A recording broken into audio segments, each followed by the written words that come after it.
That kind of blew my mind because I did not think Amir Abdullah would still be out there. But I looked into it. Apparently, he actually played a little bit last year and is still like Oh, a he solid pass played. blocker. He Okay, definitely so played. Third so down, I McDaniels loved that guy.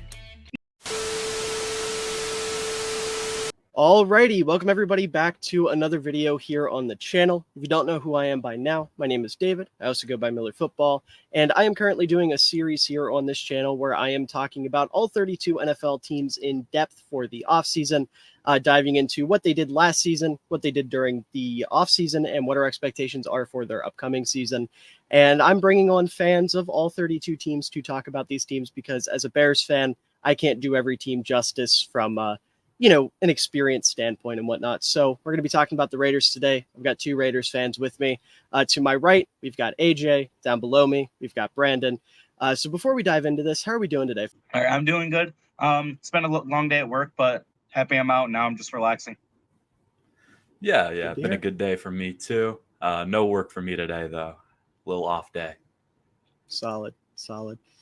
Yeah. But anyways, let's go ahead and start talking about the Raiders. And I think where I want to start personally is kind of the most recent newsworthy thing that has happened with this football team, and that is the sort of drama that has stemmed from the Josh Jacobs getting franchise tagged rather than getting a long-term extension. So just kind of as a whole, what are your thoughts on this situation from the perspective of a Raiders fan? That's a tough question because he was such a vital part of our offense last year, and the front office just doesn't want to give him the money that he is deserving of. So I feel like Jacobs is doing the smart thing and sitting out and showing the team, hey, if you don't want to pay me, I'm not going to play and help your team be better. Yeah, the thing with Jacobs is interesting because I feel like he doesn't have a ton of like the red flags that other running backs looking for a second contract kind of have. Like he's only like 25, and I don't think his workload has been like that huge since coming into the NFL.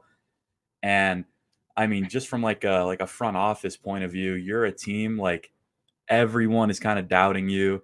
Your coaching is looked down upon, and you just don't really have a culture. And so I don't think this is like a good move just from an off the field standpoint either. I would have given him a pretty decent contract. I know a lot of people wouldn't have, and they're like, yeah, this is the right move.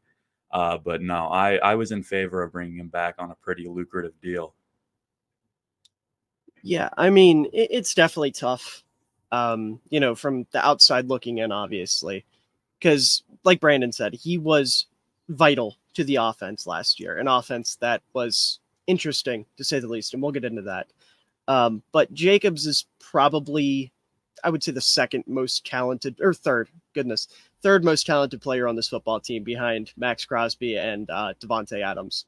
Mhm. So I get why you'd want to pay him, but to play devil's advocate a little bit, I'm a stout defender of the run game. That's my thing. I'm the fullback guy. I love fullbacks. I love the running game.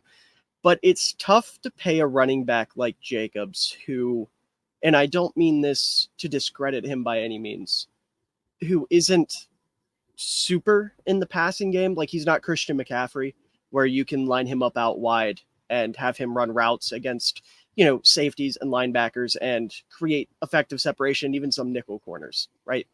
Guys like McCaffrey or Travis Etienne, and then some of the rookies we saw come out this year, like Jahmyr Gibbs, Bijan Robinson, guys like that are always going to be a little bit more valuable, and teams are going to want to pay them more because of how important they are in the passing game, and it's obviously a passing league. So when you have a guy like Jacobs, who, as a pure runner, is up there, arguably is the best in football, right? It's him, Nick Chubb, Derrick Henry, guys like that as pure runners. It's just not that type of league anymore. Like, if this was the mid 2000s, absolutely, you give that man whatever he wants and then some. But in the modern NFL, and this sounds dehumanizing, but this is how teams look at it, every player on the field is an asset.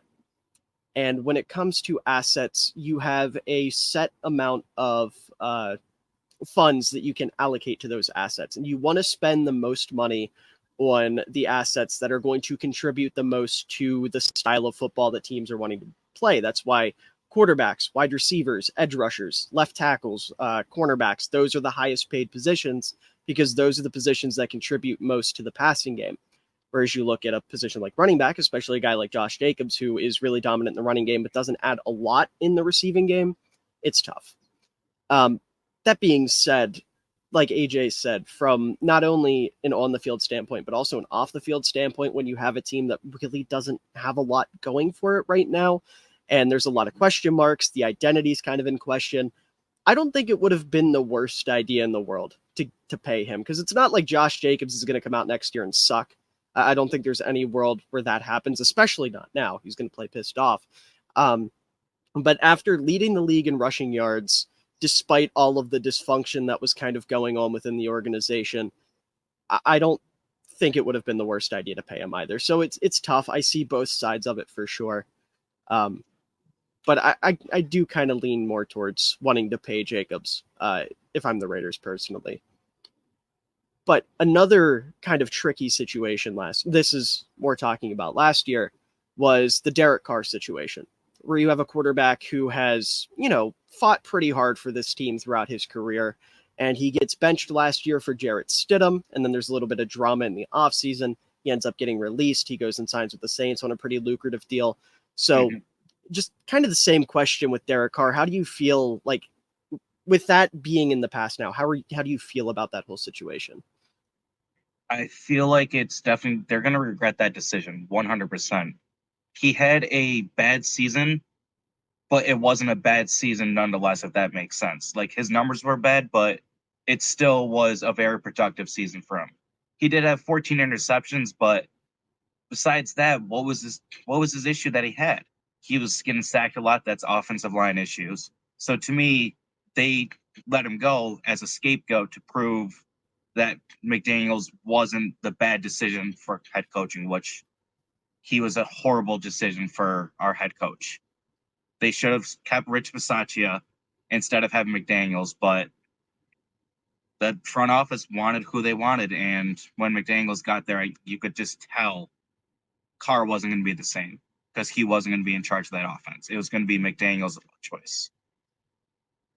Yeah, I guess I can kind of see how they may have scapegoated him a little bit and try to take some of the blame off of McDaniels. But it's been time for Carr to go for a while now. I think I just with him as the quarterback, I just kind of question the direction of your team. I'm not sure he's good enough to really take you to where you want to be, but he's not bad enough to where you're going to get like a top pick in the draft. He's going to get you 6 to 9 wins a year pretty much and put up decent numbers, and that's just kind of what he's been doing, coasting along. So I'm not really a fan of how we moved on from him, but in the end I am kind of glad that we did.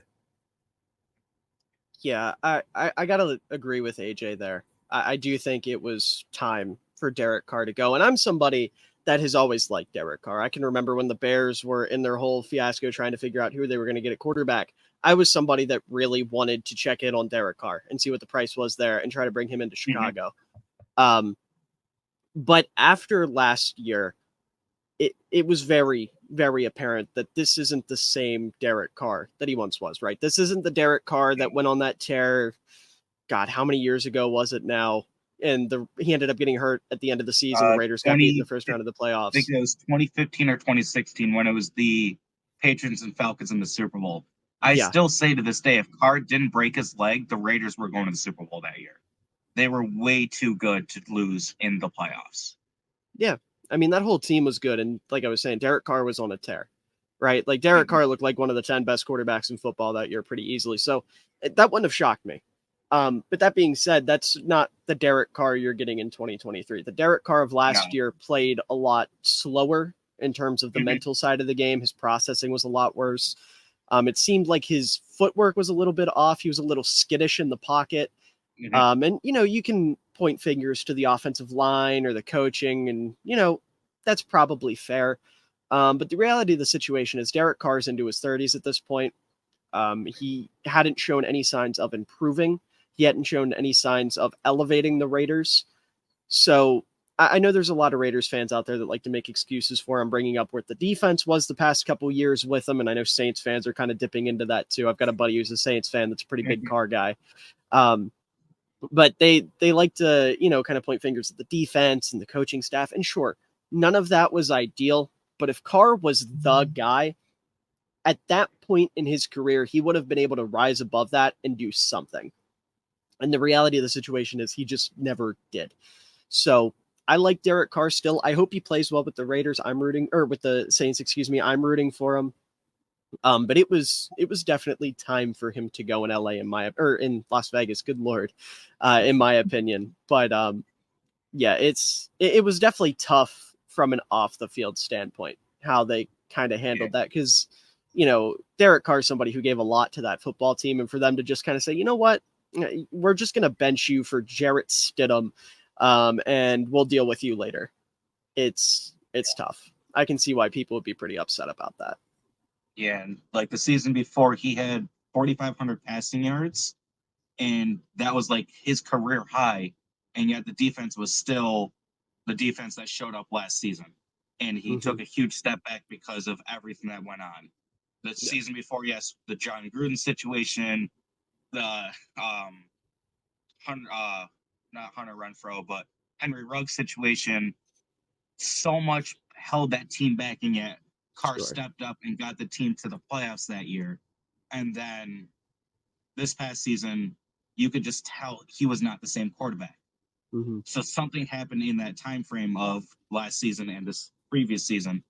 And I do agree, it was time to let him go. And I do hope that he does good with the Saints and prove the Raider Nation wrong that was doubting him, and the NFL wrong that he's still a good quarterback in the league.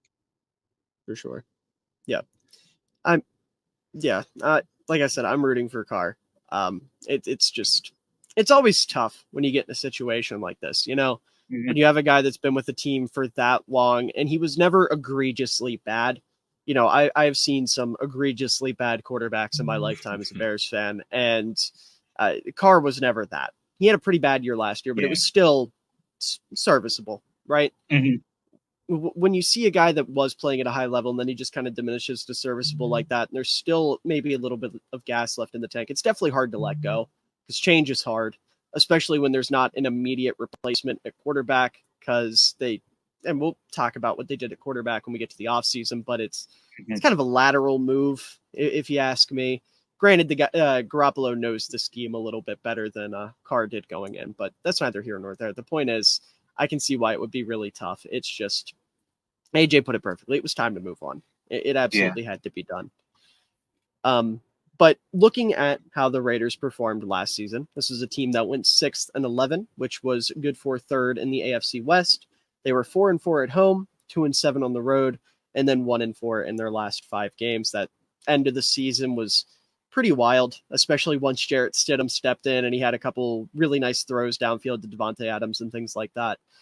But something I've been looking at a lot throughout this series to kind of evaluate where teams were at, put it into a numerical explanation, right? Which I'm not a numbers guy, I'm a film guy, but people like numbers, makes things easier.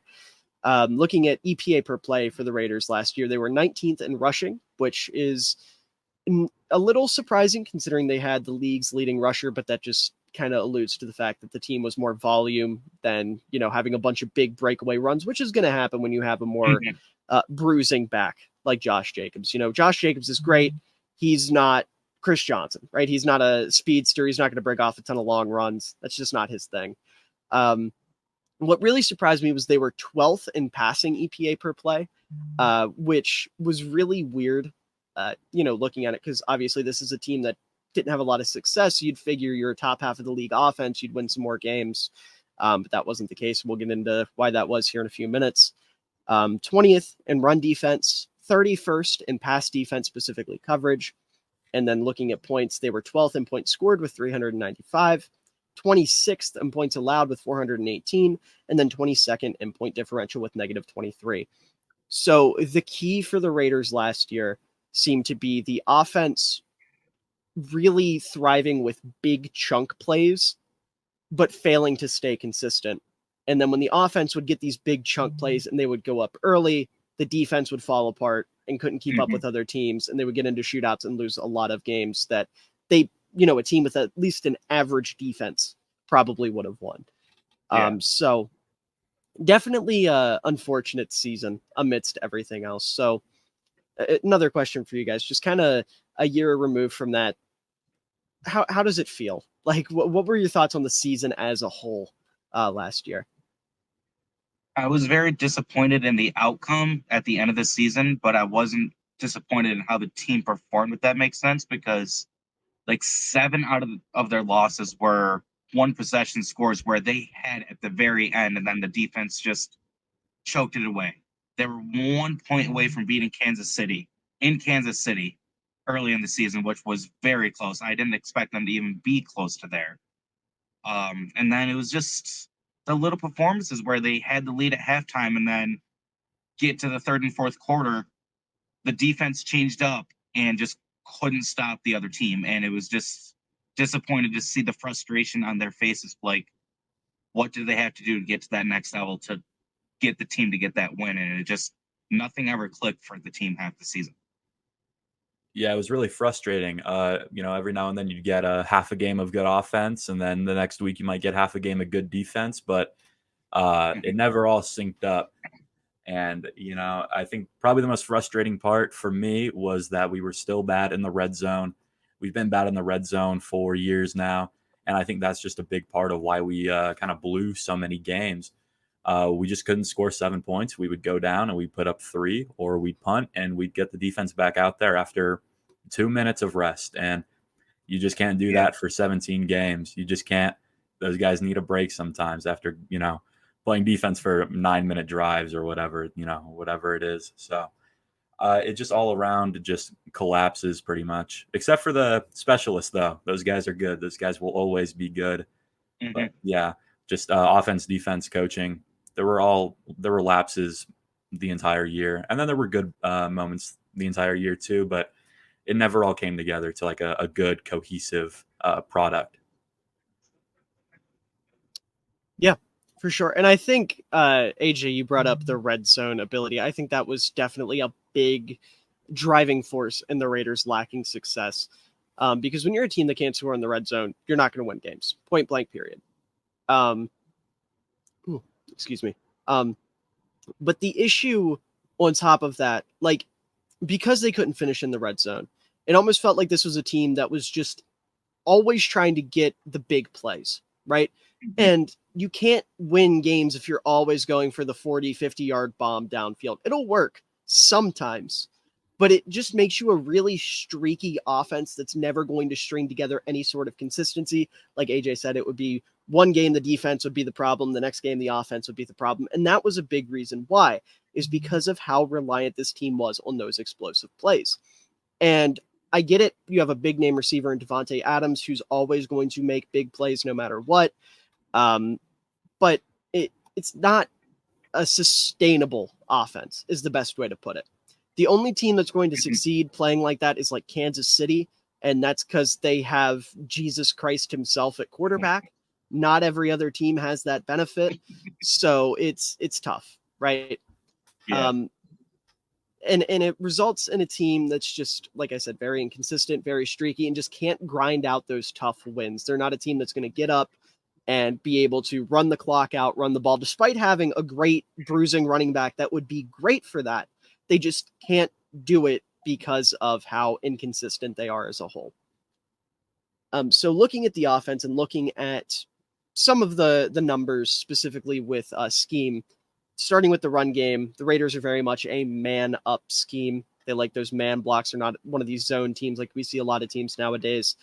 They were tied for 21st in running outside zone plays at 18%. They were tied for 30th in inside zone with 8%, which was a bit surprising to me considering the fact that you have Josh Jacobs. You'd think you'd want to pound him inside a lot more, which they did do, just not with inside zone. The reason it's surprising is because a lot of teams run inside zone. That's kind of, where the league is heading, more zone plays. But they did make up for it by being third in duo with 27% of their rushing plays, sixth in power with 12%, fifth in counter with 5%. And a number that really surprised me, they were number one in the league in draw plays with 11%, which I know doesn't sound like a lot, but the second highest team, I believe, was right around 8%.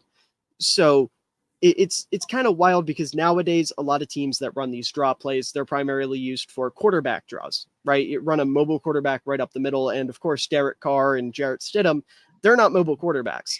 So what the Raiders did was a lot of halfback draws with Josh Jacobs.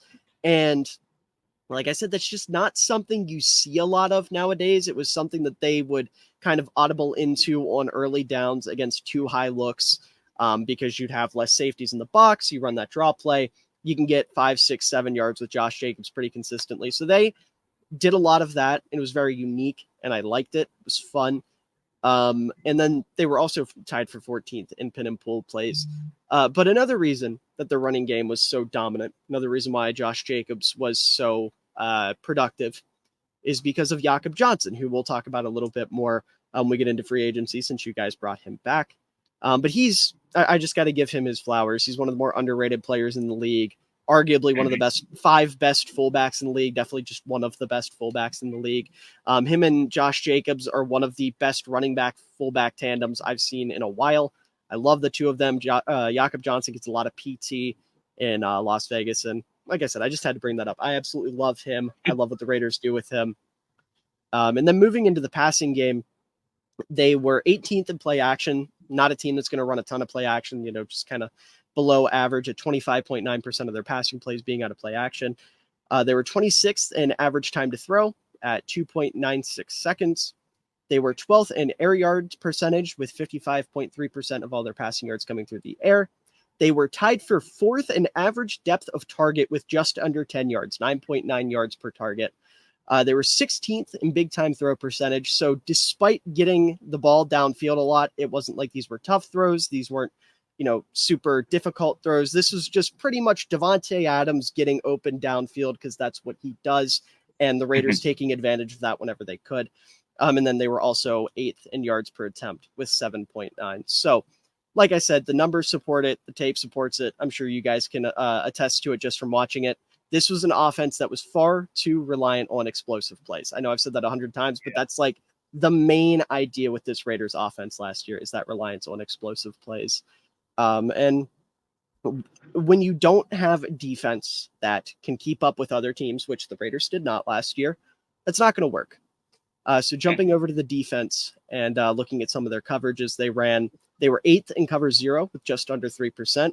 They ran it a lot on second down because this was a very blitz-heavy defense on second down, which is a little bit interesting because normally teams like to blitz on third down. You don't see a lot of heavy blitzing on second down.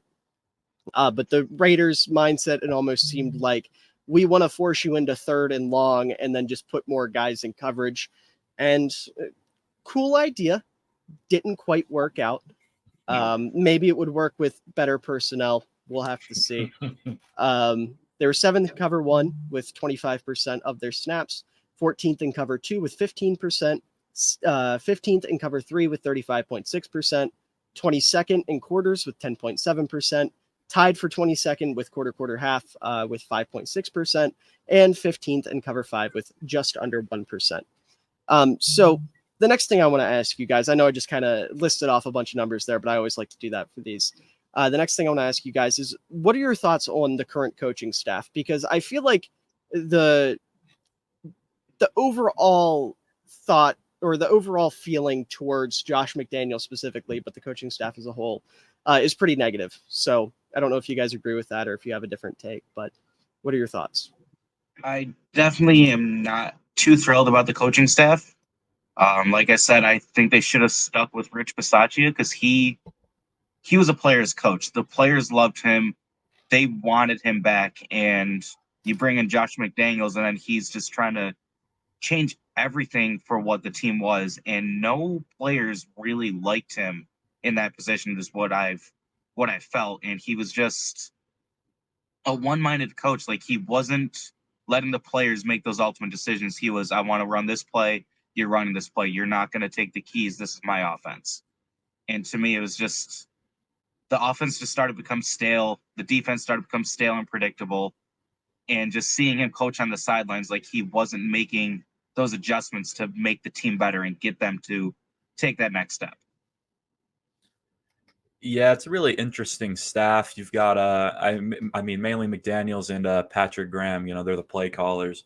They're guys who have been around for a long time. They've had success, in multiple spots. Well, maybe not McDaniels so much, but Graham has been around the league a little bit, and he's been pretty decent everywhere. And Mhm. so part of me is like, well, these guys have had success in the past, and they must have a vision for something. So let's ride this out. Let's see what they do. And then part of me is like, well, they kind of suck. So it's like, how do we navigate this? And I think I would give them this second year for sure. I didn't really want to fire either of them after last year. It's like 1 year with, especially for Patrick Graham, I wanted to give him 2-3 years for sure, just because the defense was so bad. You've got, Mhm. one legit player on that defense. Like it's it wasn't a good unit. So I wanted to give him some Yeah. time to get some players and some scheme fits that he really likes. And then McDaniels, yeah, I just don't know. I just don't know. I don't think we made a really good head coaching decision in forever. Mhm. So I'm fine with letting him, rock out this year and see how the offense is at least. But yeah, I don't know. It's a group of coaches, that's for sure. Absolutely. It is definitely a Mhm. group of coaches. I am excited to see what Patrick Graham does this year because I feel like you guys did a pretty solid job of adding at least some talent on defense where you could. Yeah. Like I think the secondary got better, defensive line absolutely got better with one of my favorite players in the whole draft, and we'll talk about him. Mhm. So I'm excited to see what he does. Josh McDaniels is one of those guys that I want to like. I don't want to count out because I'm a big Belichick guy. I love Bill Belichick. He's one of my favorite coaches of all time. He's the best coach of all time in my eyes.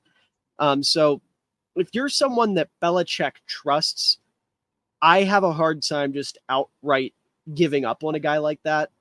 And maybe that's a bad idea. Maybe I'm overrating these guys and Belichick's trusted him, and I should be looking at it as Belichick makes these guys look good, but they know his scheme already, and he doesn't have to teach somebody else, his scheme and his mindset Mhm. and all that.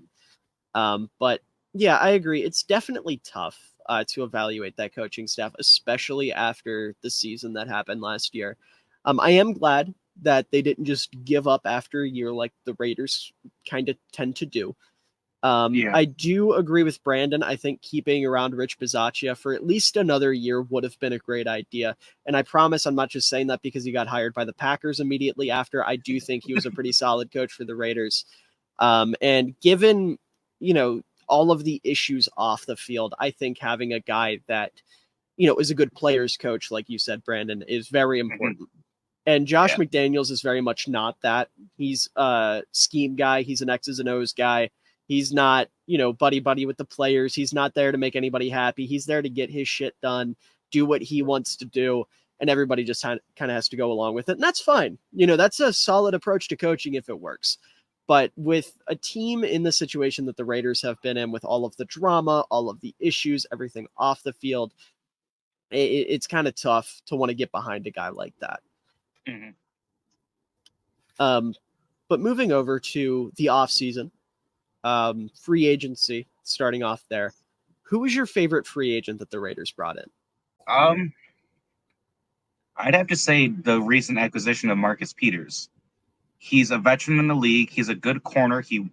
And I feel like he'll make a difference in a cornerback core that we haven't really had a strong cornerback core in a long time. And I feel like he can make that difference to help teach the young guys how to play that position better and draw more interceptions and draw players to make the wrong route so you can take advantage of it.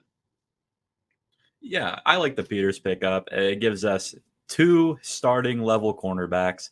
We're not starting Amik Robertson anymore on the outside. We're not doing that. Yeah. We've got Hobbs and we've got Peters, and they can be at the very least average. I like Jacoby Myers though. I think he's pretty good. I'm not sure if he exactly fills a role that we needed, but I think he's a good player, and we got him at a good price. And he knows McDaniels, and so does Garoppolo. So I think he should slot in pretty nicely into the offense, either whether it's going to be in the slot or on the outside or wherever they're going to play him. I think he'll be pretty good and pretty productive for us. Yeah. Now, you mentioned he's somebody that maybe didn't necessarily fill a position of need for the Raiders because obviously he's somebody that's traditionally more of a slot-oriented guy, and the Raiders have had a pretty consistent and solid slot guy for a while now with Hunter Renfrow. So, AJ, what are your thoughts on kind of the dynamic there between the two of them? Like, do you think that you can find a way to get them both to work on the field, or do you think it's going to be one eating snaps from the other? I think it's definitely going to be interesting, especially with how much they've invested into the tight end position, because I feel like you could have like a slot receiver on one side and like a tight end on the other side, like playing the seams if you're going to go like 4 wide or something like that. But yeah, it's an interesting fit. I think, and there's been a ton of rumors around Renfrow for months now about whether he's going to be back or he's going to get traded. I saw something a couple weeks ago, probably from like a fake Twitter account, that he might get cut. I'm not putting too much stock into that, but it's something that could happen. I don't think he has too much guaranteed money on his contract. Like, it wouldn't shock me. So it's definitely interesting. I think the way that this, the coaching has set it up is the better player is going to play more. And so I think, there's going to be a really interesting camp battle between Myers and Renfrow, to see who really gets that number 1 slot role or whatever it is. But maybe they just want Myers to play more on the outside, and he could probably do that, and they could all be on the field at the same time. Sure. Brandon, do you have any thoughts on that? No, but I do agree with AJ 100% about the Myers-Renfrow situation. To me, Renfrow, when he's on the field, he makes those plays that not a lot of receivers make in the league. And when you have that type of caliber on your team, you don't want to just let him go and just not take advantage of it. So if they bring in Myers, maybe Renfrow and Myers fight for that number 2 receiver, and then the other one goes to the slot. Yeah, definitely possible. I mean, like you said, AJ, it'll be really interesting to see what happens there for sure. Definitely something I'm monitoring because I'm a Renfrow fan. I like Renfrow a good bit. I like those guys who are kind of sneaky athletic and serve a role that, like Brandon said, not a lot of other receivers in the league serve. He's somebody that relies a lot more on his IQ and, his technique and his precision and things like that to win rather than just, outmaneuvering guys and whatnot. So it'll definitely be interesting to monitor it there. But looking at some of the other free agents the Raiders brought in, Jimmy G, obviously, which was a bit of a weird situation. It took like 2 months after he announced that he was going to sign with the Raiders for him to actually sign because his physical was all wonky. And the vibe around Jimmy G getting signed was also kind of off because it felt like he was almost a last-ditch effort to have a quarterback on the roster. Because to me and a lot of other people, it really seemed like Brady was the Raiders' goal. And then Brady ended up retiring. So then they were like, okay, maybe we can salvage Derek Carr. And Derek Carr said, nope, I don't want to be a Raider anymore. You guys fucked that up. That's on you. I'm out. So then it's like, okay, Jimmy G's there, I guess. He knows Josh McDaniels. Let's see what happens. And then there was that concern of Jimmy G might not end up being the quarterback of the Raiders this year. So just kind of as a whole, the offseason roller coaster of the quarterback situation, what has that been like? Because I am personally am no stranger to shitty quarterback situations and, dealing with an absolute roller coaster in the offseason. But what has that been like for you guys? I didn't like it one bit. I have a friend who's a 49ers fan, and he's like, oh, the Raiders are going to get Jimmy Garoppolo. And I'm like, if they get him, they are taking a step back at quarterback. He has had some good numbers, but those numbers were inflated with the teams that he was on. He had a great defense in San Francisco, so he was just 5-yard pass and the receiver was getting open. And to me, Garoppolo is just, it's not a good choice. I believe he's going to be on the team for 1 to 2 years until we get the quarterback in the draft, and then Garoppolo is going to leave. But at this moment, he's not going to lead this team far. It's just going to be a messy season with him at quarterback. And if he gets hurt, we have no one behind him to actually play. Yeah, the QB search was really funny because Brady was 100% their guy. They wanted to sign him so bad, and then he retired, and their plans were thrashed at that point. The Carr relationship was severed. He was done. Um, and so, yeah, let's just get Garoppolo. I'm not too mad about it, though. I think at the very least, it's a lateral move from what we've gotten from Derek Carr the past 2 years.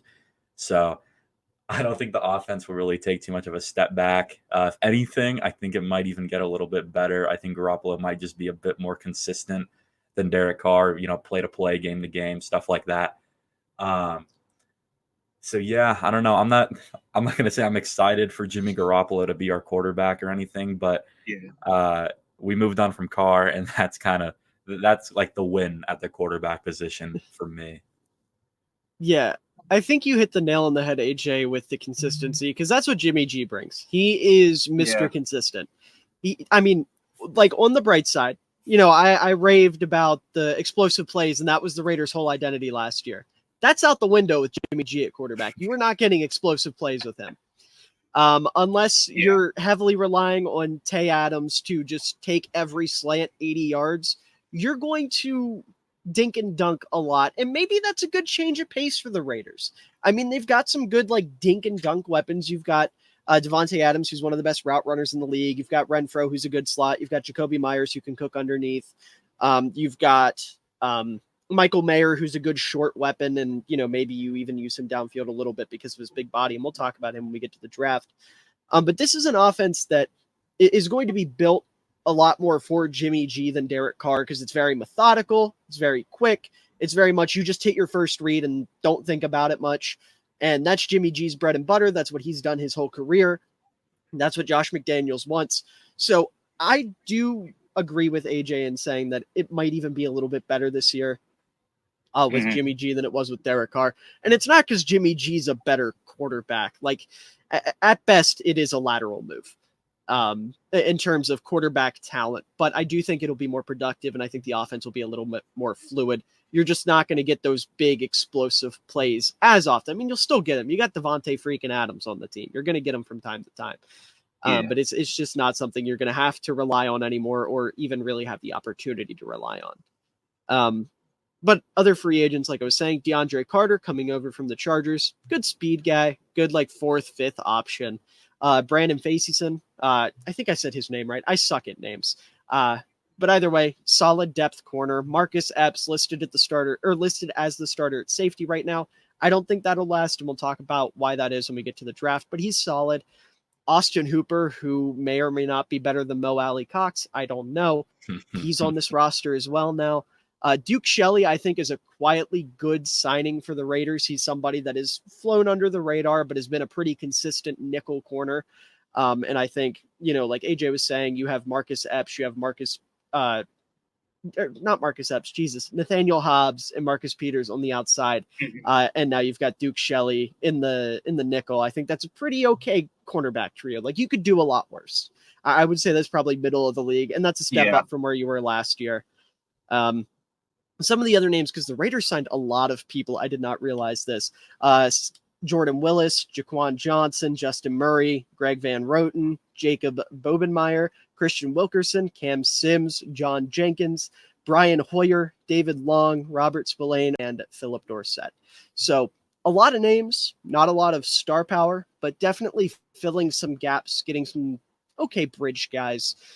So can't complain about it too much. And then in terms of free agents lost, we already talked about Derek Carr. Which loss do you think hurts the most? Whether that's somebody you think is going to really hurt not having on the roster, or it's just somebody that you were a big fan of and you're sad isn't on your team anymore. Who hurts the most for you guys? Trading away Darren Waller. That definitely hurts the most. Like he opened up the pass lanes for more than just him getting the ball. Like he found the space to get Adams open or found the space to get Renfro open. And without him, we did bring in more tight ends, but I don't know how productive they're going to be to do what Waller did to help get Adams open. So if Adams is getting double teamed, who's going to be that go-to guy for Garoppolo to throw the ball? Renfro's not going to be able to do as much in space if it's not there. Yeah, losing Waller definitely hurt. He was a really good player, and I think he was a pretty solid guy off the field as well. Good culture guy.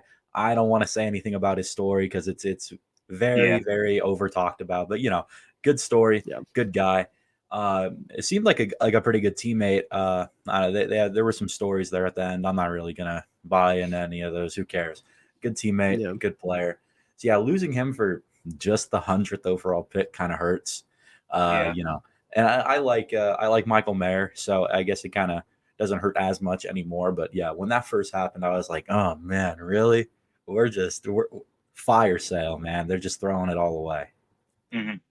Yeah. And that's a really good point too. This Raiders team, some of the names they lost, and I'll list them off here in a moment. It really felt like at first this team was kind of going in fire sale mode.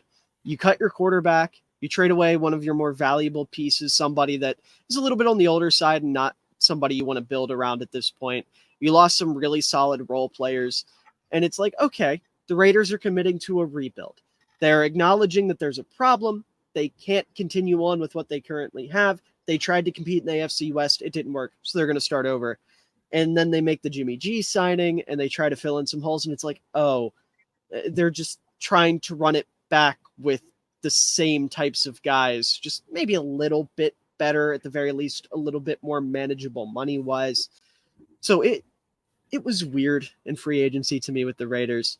But some of the other guys they lost, Deron Harmon, who played 95% of snaps on defense, isn't a big name, but when you lose that many snaps, it's a pretty big deal. Clelin Ferrell, who say what you will about his role with the Raiders and what he ended up becoming. He still played right about 44% of snaps, which is solid for a rotational defensive lineman. Andrew Billings, who came over to my Chicago Bears, one of the better nose tackles in football, played 42% of snaps, which is very, very high for a nose tackle. Sidney Jones, he's making solid money. I can't remember where he signed, but he's a solid player. Mac Hollins, who was pretty solid last year, quietly productive, played just over 93% of snaps for you guys last year. And I don't know if you two saw the video of him at the Falcons practice where he routed up Jeff Okudah and looks like a goddamn linebacker out there. But oh my God, that dude is huge. I'm a UNC fan, so I love Mac Hollins. But he's another guy that I think quietly is going to hurt. Now, obviously, you added Jacoby Myers, who's a little bit better. He'll replace him, but I still think that's somebody worth noting. Rock Ya-Sin, who played just about 60% of snaps for you guys. Foster Moreau, who was like textbook solid tight end too. Denzel Perryman, who played about 50% of snaps last year as a true middle linebacker. And then a bunch of other guys, no one really worth noting outside of like Jarrett Stidham, only because he started a couple games last year. And then moving into the free agents you guys retained, obviously, I already brought it up. Jakob Johnson. Love to see him back with the Raiders. Love that he's getting usage. Love that he's just a big part of an offense.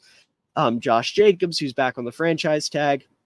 Jesper Horsted, someone who I absolutely adore. He caught Justin Fields' first touchdown in the NFL. It was a preseason touchdown, but still, it counts. Preseason legend for the Bears. Alex Bars, another former Bear. Keelan Cole, Jerry Tillery, who is in the NFL for some reason. If I'm not mistaken, he was actually pretty okay for you guys, wasn't he? Yeah, he played. Okay, fair enough. That's better than he did with the Chargers. That's kind of what I was alluding to. He was better with the Raiders than he was the Chargers. Yeah. And then Curtis Bolton, Roderick Teamer, Natane Moody, Ronis Grasu, another former Bear. Amir Abdullah, who I just found out today is still in the NFL, and that kind of blew my mind because I did not think Amir Abdullah would still be out there. But I looked into it. Apparently, he actually played a little bit last year and is still like a solid pass blocker. He definitely played. Third down, so McDaniels loved that guy. Yeah. Okay, fair. So I take it we're not Amir Abdullah fans then. I would have rather seen Zamir White take some of those snaps, but that's fair. That's definitely fair. Like I said, I forgot he was in the league, so that kind of tells you probably. Like I don't want to talk myself up too much, but I feel like I know what's going on. I'm pretty good with knowing who's in and who's not. So for him to completely go under my radar probably means he wasn't super impactful, right? Yeah, he was on the team. Yeah, he was a body on the field just to field what we needed to. Was he successful? It depends. Depends Yeah. how you look at it. Define successful. And Making a then tackle at least once a game. Successful, maybe. Jermaine Illuminor, who was someone that I actually wanted the Bears to try to sign. Might tell you how down bad I was for a right tackle, but he's okay. He's solid enough. And then Brandon Parker. So just a lot of movement this offseason. Nothing too insane outside of Waller and Carr leaving. But yeah, that's free agency for you. Jumping over to the draft. Kind of the same thing with free agency. Who was your favorite draft pick?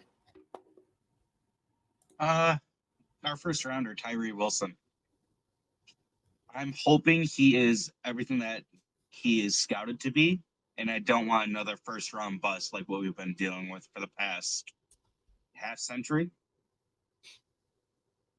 Yeah, it would be really nice to hit on a defensive prospect. It would be very nice. You know, I liked our first two picks a lot. Tyree Wilson, Michael Mayer. Kind of, I don't want to say blue chip guys, but like I feel like they're going to be pretty good.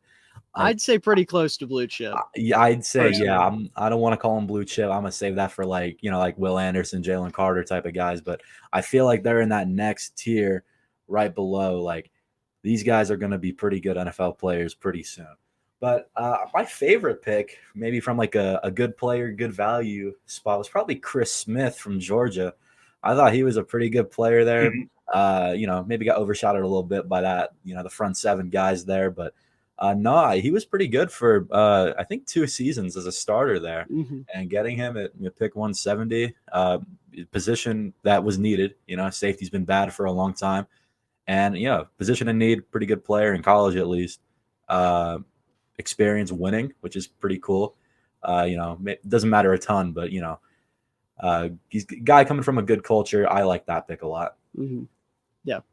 No, I love the Chris Smith pick for you guys, and that's who I was kind of alluding to when I was saying I don't think Marcus Epps is going to start. I think Chris Smith is going to take his job pretty quickly. He's just a really smart, really instinctive safety. Not super flashy, but he's just a get shit done type of guy. And the Raiders could definitely use a get shit done type of guy in the secondary because, with all due respect, I don't think you really have one right now. There's some talent there. There's also, some older talent, but none of it is like just consistent, not super flashy, but gets the job done. And that's the type of guy you're getting with him. AJ, you mentioned you don't think Tyree Wilson's quite a blue chip prospect, and you would save that more for Will Anderson and Jalen Carter. I'm going to tell you right now, I think Tyree Wilson was better than Will Anderson. But I love Tyree Wilson. He was probably my favorite player in this class next to Hunter Lipke, the fullback from North Dakota State. He's like the big thing with Anderson for me, and I've talked about this a lot, is he doesn't finish plays consistently, or at least didn't his last year in college. And maybe this is like my toxic scouting trait, but I do tend to put more weight into their most recent year in college than years before, because that's their most recent performance. Things can change within an offseason, things like that. In that final year at Alabama, Will Anderson really struggled to finish plays, whether it was against the run, whether it was sacking quarterbacks, whatever it was. Whereas Tyree Wilson, sure, he can use a little bit of polish, but he's an absolutely insane athlete. Like his size, his quickness, his strength, his combination of all three is absolutely brutal. Super good against the run. Really good bull rush, good anchor, things of that nature. Like I love Tyree Wilson. I think he's going to be a superstar in the NFL. I think him and Max Crosby are going to be absolutely terrifying opposite each other. So I love that pick for the Raiders. I was super, super sad that it happened like 2 picks before the Bears were slated to pick because I wanted him in Chicago so bad. And then Michael Mayer, obviously fantastic pick. He was the best tight end in the class, in my opinion. For him to be the 3rd tight end off the board is crazy. He's somebody that, reminds me a lot of Jason Witten. He's just smart, consistent, good blocker. Not the most athletic guy in the world, but he makes up for it in every other aspect of his game. Byron Young, just your kind of classic master, jack of all trades, master of none. Just a good depth defensive lineman. Trey Tucker was someone that I thought, taking him in the 3rd round was a little rich for my taste. But good speedy receiver, good deep threat, things like that. He's a classic Raider type wide receiver with all that speed. Jacorian Bennett, another super athletic player, but I liked him a little bit more as a corner. Kind of reminds me of Jonathan Jones from the Patriots, which obviously you have that Patriot connection with the head coach. Could be something there. Maybe he sees the same thing I do, and that's why they like Jacorian Bennett. Aiden O'Connell, this might be the most rude thing I'm ever going to say about an NFL prospect. To me, he was a less physically gifted Jimmy Garoppolo, which, given the fact that Jimmy Garoppolo is already very, very physically deficient, is rough. Like, he doesn't have that mobility. His arm's pretty weak, but he's the type of guy that, like Jimmy Garoppolo, he can run a system. He can do the easy, quick, short stuff. And as a backup, that's pretty good. I'm glad he's not someone that you have to rely on right away. I mean, you might have to, given Jimmy's injury history. It'll be between him and Brian Hoyer, which, dear God, I hope Jimmy Garoppolo doesn't get hurt for the sake of your sanity, because that would be horrific. And also for his sake, but I did. Speaking of Aiden O'Connell, I actually got to see him play in college this past year. I am about an hour outside of Syracuse, so I saw Purdue play Syracuse. And when I saw him on the field, like, that game was absolutely insane watching in live, because you could see exactly what you said about Aiden O'Connell. Like, his awareness was just not fully there, but he was still able to lead that offense. But he was making some very bad mistakes that, to me, Syracuse should have not have won that game against Purdue. Like, that was a game where I was like, how do we win? Like, this team should not have beat Purdue. And it was mostly because Aiden O'Connell was not a good option at quarterback. Yeah. Yeah, Aiden O'Connell is definitely a quarterback, and he's definitely on the Raiders, and that's about as much as I'm going to be able to say about him. He's a guy. He is, for sure. Yeah. Yeah, I mean, genuinely speaking, he is Jimmy to a T. Like, he can have his games where he's really consistent and just runs the offense, but there's also some games where he decides, you know what, let's try something different. And he gets a little aggressive. And those are the games that, like, you look at Jimmy G and you hate him for, because that's what loses them a playoff game where he throws a dumb interception. Aiden O'Connell will definitely have games like that. So at the very least, you've got Jimmy G, you've got Jimmy G light. There shouldn't be a crazy drop off if Jimmy were to go down. Again, knock on wood. I don't want to wish injury on anybody, but he's there. Yeah. Chris Smith, we already talked about. I like him a good bit. I think he's a really good fit for the Raiders. Amari Burney, just a really athletic linebacker, going to be a good special teamer right away. Maybe there's some potential there to develop him. And then Nesta Jade Silvera, just nose tackle. The low center of gravity, space eater. He can two gap, all that good stuff. So overall, I thought it was a pretty solid draft for the Raiders. A lot of guys that are just consistent. A lot of guys that just get shit done. Not a lot of flashy names. I think Tyree Wilson's probably the flashiest name there, and that's a great player to have. Getting to learn from Max Crosby and Chandler Jones is going to be huge from him. I think he's going to be a pretty solid impact player, not only day one, but obviously, like I said, him and Max Crosby could be the best edge duo in football. One of the best we've seen in a long time, even.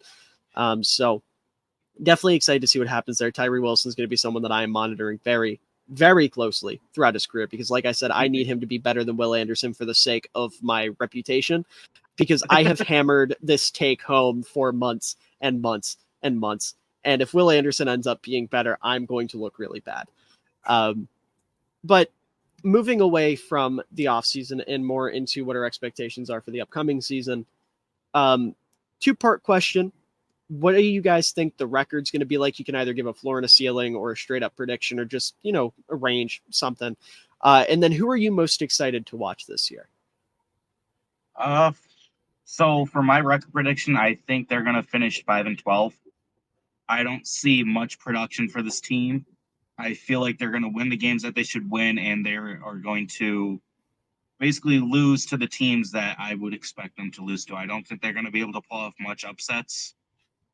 They could surprise me. They can go 12-5, and I would be absolutely shocked, but I'm ready for a rough season. And I am looking forward to seeing how Tyree Wilson plays. Like, if he steps up day one I want to see how he does. And if he does, maybe we'll win a couple more games than what we should. But with the talent that we have on defense, yes, we did improve, but not to the point where we're going to win 7, 8, 9, 10 games in the season. I feel like we're going to be around the same as from last year.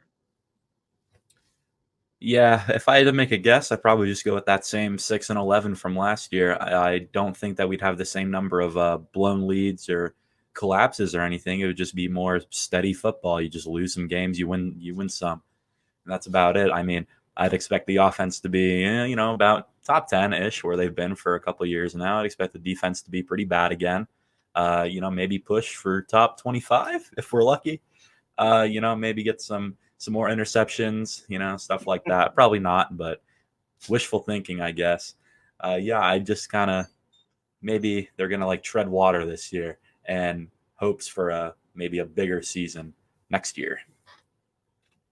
Yeah, Yeah. for sure. And I think 5 to 6 wins is a pretty reasonable prediction estimation for this team because, like I said, and like you guys alluded to, there's not a lot of like improvement from last year. Some spots they definitely got a little bit better. I'm not going to act like the team stayed exactly the same, but for the most part, there were a lot of lateral moves. There were some upgrades, some downgrades, things like that. So it's tough. This will definitely be a year that tests Josh McDaniels, especially now that he's got a quarterback that fits his system more. Because, any Josh McDaniels defenders out there, if there are any, which I'm sure there are, they can point to Derek Carr not fitting in that system and not being able to execute the way he wants Jimmy G to be able to execute this upcoming season.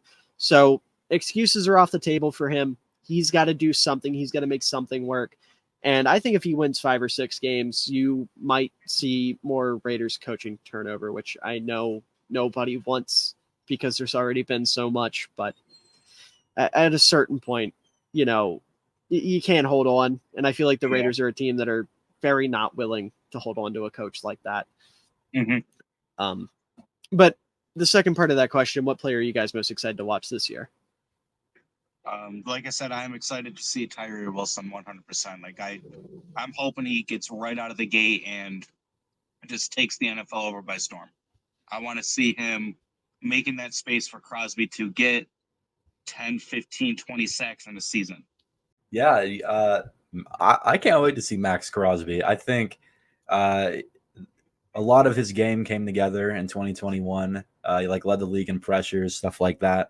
And then last year he got the sack production at 12 and a half or something like that. Pretty impressive number, I think. And so I think this year, I think he's really going to blow up. He's like the consensus 5th or 6th best edge rusher in the league. I think he's really going to be pushing those Nick Bosa's and the Micah Parsons for that number 1 spot this year. But yeah, I mean, just him and Devontae. I mean, that's our elite talent until Jacobs is 100% back with us. So yeah, just watching those guys is going to be really fun. And then the rookies too. I'm really excited. I think a lot of them will get a decent share of the snaps, and seeing how they perform will be pretty fun. Especially Michael Mayer. I just think he's pretty pro ready, and he'll be ready right out the gate to go and give us 700 yards and 4 touchdowns, whatever. Mm-hmm. Yeah, with absolutely. Michael Mayer, I actually saw him play in Syracuse too, and you could tell he can make that space on the field. And I'm hoping that transpires to the NFL, but NFL is bigger and faster, so I want to see him be a Darren Waller type. But if he can come in and become a Travis Kelce or a George Kittle, that'd be even better. Well, the thing with Mayer, and I don't mean this as disrespect to him, I don't see him ever being like a Kelce or even a Waller, just because he's not that type of guy. He doesn't have that speed. He's not this elite receiver. He's somebody, like I said, that reminds me a lot more of Jason Witten, where he's a lot more technically refined.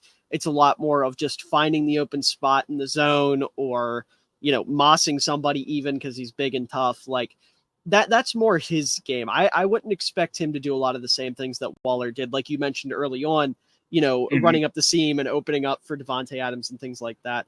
I wouldn't expect that as high of a clip as what Waller was doing, just because you really have to respect Waller as a receiver because he is really more receiver than tight end. Whereas Waller or with Mayer, excuse me, he is a tight end's tight end. He is the definition of the tight end position. So I think he's a little bit different than them, but I still think he's going to be really good for you guys. I think he's going to pretty quickly be a top 10 tight end because the tight end talent in the league right now is pretty mediocre across the board. Like you've got 6, maybe 7 guys that are pretty good. And then after that, it falls off pretty hard. You got a big old bucket of mid. And I think Michael Mayer can at least be as good as the guys like, Knox and Freiermuth and, whoever else you want to put right outside that top 7, top 8. I'm distinguishing Cole Kmet from that group because I think he's a little bit better. My Bears bias. I have to throw him in here just because we're talking about tight ends. He's my favorite player. But yeah, I think Mayer's going to be great for you guys. Tyree Wilson's definitely the guy I'm most excited to watch, like I said, just because I have so much riding on the guy. But also he's just a super fun and entertaining player. But if I had to pick somebody else, Jakob Johnson, obviously someone that I'm always excited to watch play, but Duke Shelley is someone I think is going to quietly be pretty good for the Raiders. Like I said, he's going to plug in as a really nice nickel corner. And with how important that position is becoming in the NFL today, I think it'll be really interesting to see, what he's able to do with the Raiders, especially given, where the talent is on their defense and, kind of the lack thereof in the secondary. So it'll definitely be fun to watch. But that being said, are there any players that we didn't get to talk about that you guys want to bring attention to? I know AJ mentioned early on the special teamers, and that was probably the only way they were going to get worked into this because I didn't have anything prepared to talk about them. But is there anybody else? Oh, I got to shout out Sam Webb. I see a lot of people on Raiders Twitter. They love that guy for whatever reason. I don't know anything about him. I don't know how many snaps he played last year. I don't even know if he was good. But I've seen people say, yeah, this guy could start for us. And it's probably really outlandish and just a really bad take. But hey, there might be something there. I think one of these guys in the secondary who's just a depth piece right now might kind of show up and be a pretty good starter for us at some point in the season. And Sam Webb might just be that. This is going to be the whitest thing I've ever said, but what's his aura like? Dude, I don't know anything. I don't know anything about this guy. Okay, fair. I figured you might at least have the aura. That's like your thing. To me, you are the aura master. No, I just not him. I could get some of the other players, but yeah, okay, go ahead. Tell me who on the Raiders has the best aura. Oh, best aura on the Raiders? Ooh. Oh, I don't know. You saw Tyree Wilson's photo shoot on draft night, right? That shit was fire. You were tweeting about that. I saw you tweeting about it. That's what I did. Uh-huh. That was ridiculous. That guy was, you could feel the aura through the screen. Okay, valid. I respect it. I had to blurt that in there. Like I said, in my mind, whenever I hear the word aura, you're the first person that comes to mind. Because you've tried to explain it to me 6 or 7 times, and I still don't fucking get it. But is there anybody else? I personally want to see Chandler Jones step up this season. Sure. I want to see him help move that defense to a next level. And that's what he was supposed to do last season and just didn't work out. So maybe the second year under the system, knowing how this defense is supposed to run, with him being a veteran in the league, I want to see him take that next level on our defense. For sure. Yeah, he was really, really disappointing for you guys. I can remember the hype around him getting signed. And it was kind of the same thing I'm hyping up Max Crosby and Tyree Wilson to be, where it was going to be the sick edge duo. The AFC West was quaking in their boots, and then Chandler Jones just didn't really do anything. And truth be told, I feel like Chandler Jones's performance with the Raiders was kind of a good representation of the Raiders season as a whole. Yeah. Where there were kind of expectations, and even then the Raiders failed to meet them. Like, I knew going into last year that this team was kind of like the odd man out in that division, because you see Mahomes, you see what we thought Russell Wilson was going to be, and obviously he really flopped. And then you see Justin Herbert, and it's like, okay, you've got these 3 teams with these really good quarterbacks. Their defenses are going to be pretty solid. And then there's Raiders, and it's like, Derek Carr's cool. He's got Devontae Adams, but, AJ, you can remember from us talking about it last summer, I wasn't necessarily too hot on the Raiders. No, you weren't. You were a bit more critical of them than I was. I Mhm. was a bit too optimistic. Well, So I understand the optimism. Honestly, I Yeah, can see why you would I have been was very optimistic. optimistic last season, and then it's just disappointing. Yeah, for sure. I was sipping the Kool-Aid last year. I was like, all right, Derek Carr's back. He's gonna have his best year of his career, and obviously that didn't happen. Nothing came together last year at all. But Yeah. no, we're a bit more realistic this year. Mm-hmm. Yeah, a bit more grounded after a painful year last year. But hey, speaking of Chandler Jones, at least you'll always have the Patriots game. We will. I mean, That I had game to was throw that in fun. there. I'm sure it was. That was such a weird ending to a game. I'm like, why is he pitching it? Oh wait, did we just score a touchdown? Like, I was so confused when I saw the highlights. I'm like, why did he do that? Just go to the ground, go to overtime. Nope, pitches it back. Chandler Jones touchdown. Okay, that's a win. One name I want to throw out is Dylan Parham, who I feel like I think it's safe to say he's been pretty underwhelming for you guys. He was a second round pick, third round pick. I think we got him at 90, so third, I think. Yeah. Either way, he was a day 2 pick. And he's somebody that has been really, really underwhelming from that. But I saw a stat talking about him being used on opposite sides of the offensive line. Because for the most part, he played left guard. And then for 2 games last year, he got to play right guard. He played right guard in college. That was his thing. So on the left side of the field, at left guard, played 15 games. He let up 57 pressures. And then at right guard, he let up 2 pressures in 2 games. And that's weird because, a lot of guys talk about being on the offensive line. You can play either side. You're kind of interchangeable. But there's some guys that are just a lot better when they're playing to one side, whether they're just strong on that side, like that's their strong side, whatever it is. And it's very clear Dylan Parham is a guy that's like that, where he needs to be playing on the right side of the offensive line. Yet it seems like the Raiders coaching staff refuses to do that because Alex Bars, for some reason, he's what's holding him back, which is so funny because Alex Bars has played left guard, right guard, and center. So it would be so easy just to flip the two and get better production or get better results from Parham and still get at least similar results from Bars. And that just hasn't been the case. I just thought that was interesting. I think he's somebody that could be a pretty solid guard in the NFL if the Raiders would just use him correctly.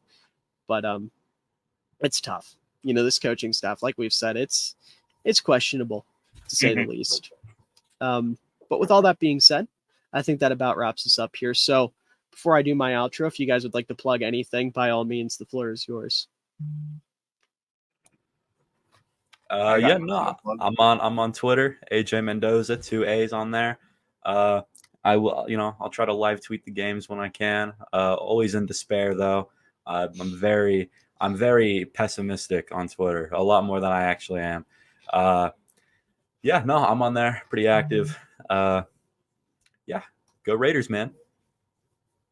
Yeah, definitely go Raiders. I don't really have much to plug because I'm not really a social media person to talk about the games and where I'm located.